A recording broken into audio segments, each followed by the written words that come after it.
Hello and welcome to grammar class. Today's topic is the gerund. But what is a gerund in English grammar? The gerund is a non-finite verb. It's the ing form of a verb that also acts as a noun in the sentence. So it's called a verbal noun. In other words, a gerund is a noun and a verb combined.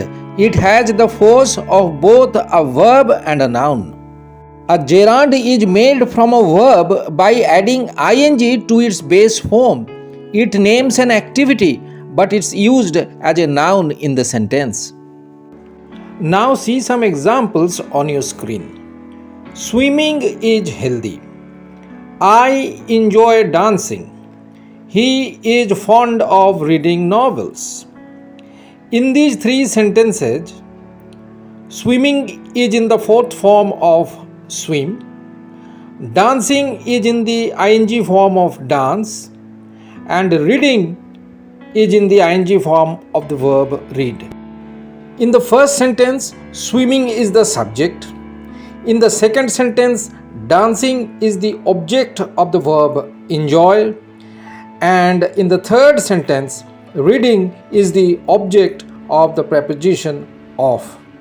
So it is clear that these three verbs in their ing forms are being used as nouns in these sentences.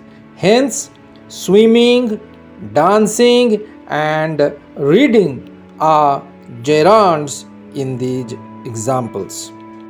So as you can see, swimming, dancing, and reading are gerunds because they are made from the verbs swim, dance, and read, and they are used as nouns. They are used as the subject or the object or the complement in the sentences. So these three are examples of gerunds. So we learn that if the ing form of a verb is used as a noun in the sentence, it is called a gerund. Now that the concept of the gerund is clear, let us learn the various uses of gerunds in the sentences. Now we know that gerunds are basically used as nouns in the sentences. So a gerund may be used as subject to a verb in the sentence. For example, smoking causes cancer. Painting is an art. Smoking is in the fourth form or ing form of the verb smoke, and painting is in the ing form of the verb paint. And these are the subjects of these two sentences. So smoking and painting are two gerunds which are used as the subjects of these sentences. A gerund may also be used as the object of a verb in the sentence. For example, he hates running. Keep smiling. Here, running is in the fourth form of the verb run, and smiling is in the ing form of the verb smile. But running is serving as the object to the verb hates, and smiling is the object to the verb keep. So we see that running and smiling are the two gerunds used as objects in these two sentences. A gerund may also be used as an object to a preposition. For example, I am fond of reading. Here, reading is in the ing form of the verb read, and it is coming after the preposition of. He is interested in traveling. Traveling is a gerund because it is in the fourth or ing form of the verb, and it is also the object to the preposition in. So in these two examples, reading and traveling are gerunds to prepositions of and in respectively. Another important use of the gerund is the complement to a verb. For example, his weakness is gambling. Here, gambling is a gerund and it is serving as the complement to verb be or is, because it completes the sentence here. What he needs is counseling. Counseling is in the ing form of the verb counsel. It is a gerund which is serving as the complement to the verb be or is in the sentence. A complement is a word that completes the sense of the sentence. So in these two sentences, gambling and counseling are the two gerunds that are coming after the verb be and completing the meaning of the sentences. So we learn that a gerund may come in the sentence as the subject or the object of a verb or the object of a preposition or the complement of a verb. Now, since a gerund is a noun, we may use determiners like the, my, his, our, etc. before a gerund. For example, his writings are popular. Here, writings is a gerund, and so the determiner his is coming right before it. I don't mind your smoking here. Smoking is a gerund, and the determiner your is coming right before it. The Making of a Millionaire is a good book. Here we can see that the definite article the is preceding the gerund making, because a gerund is used as a noun in the sentence. In the same way, in the last sentence, painting is a gerund and the indefinite article an is coming before it. However, there is a word of caution here. Please note that every fourth form or every ing form of the verb is not necessarily a gerund. It may be a verb in the continuous tense or a present participle. Now see some examples on your screen. I am playing. Here playing is in the ing form of the verb play.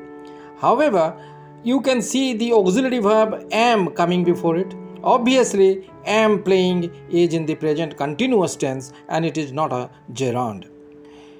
Was he walking? Here walking is in the ing form of the verb walk, and the auxiliary verb was is also used before it in the interrogative sentence was he working. So was and walking constitutes this past continuous tense here. So now you have understood that if there is an auxiliary verb like am, is, are, was, were, will be, shall be, have been, has been, etc. before the ing form of a verb, then it is a verb in the continuous tense and not a gerund. In the same way, a verb in the ing form may also be used as the present participle. For example, the story is interesting. Here the word interesting is a present participle because it is describing the noun or the subject of the sentence, the story. A present participle serves as an adjective. In the same way, I saw him begging. Begging is the fourth form of the verb beg, but it is describing the object him. It is not a gerund, it is a present participle. It is a descriptive word, so every ing form of the verb is not a gerund. However, if the ing form of a verb comes after a preposition in the sentence, it must be a gerund. After meeting him, I changed my mind. Meeting is coming after the preposition after, so it is a gerund. He has tea before leaving bed. Leaving is coming after the preposition before, so it is also a gerund. So rest assured that if you have an ing form of the verb after a preposition in the sentence, it must be a gerund. Now what about the compound gerunds? First, let's look at these two examples. He is fond of being admired. He is guilty of having conned or cheated his clients. Now we can see that after the preposition of, the two gerunds are being and having. However, if the two gerunds being and having are followed by the past participle or the third form of a verb, then being and having are called compound gerunds. Here we have the past participles admired and conned coming after being and having, so being and having are compound gerunds. Up next is a very important segment, a list of verbs after which only gerunds can be used. Avoid, mind, finish, stop, consider, remember, go on, practice, enjoy, keep, understand, suggest, deny, imagine, can't help, look forward to, miss, feel like, mention, end up, and so on. After all these verbs, we can use only a gerund and not an infinitive. So please remember these verbs and use only a gerund after them. For example, He enjoyed dancing. Now, dancing is a gerund. It is correctly used after the verb enjoyed. However, it will be wrong to say he enjoyed to dance, because idiomatically we can't use an infinitive after the verb enjoy. Up next comes on your screen is a list of verbs after which a gerund cannot be used. Afford, agree, decide, manage, want, wish, seem, appear, mean, plan, learn, offer, arrange, care, refuse, fail, promise, and so on. After all these verbs, we cannot use a gerund. We are supposed to use only an infinitive after all these verbs. So you see, it is extremely important to remember after which verbs only a gerund can be used and after which verbs a gerund cannot be used.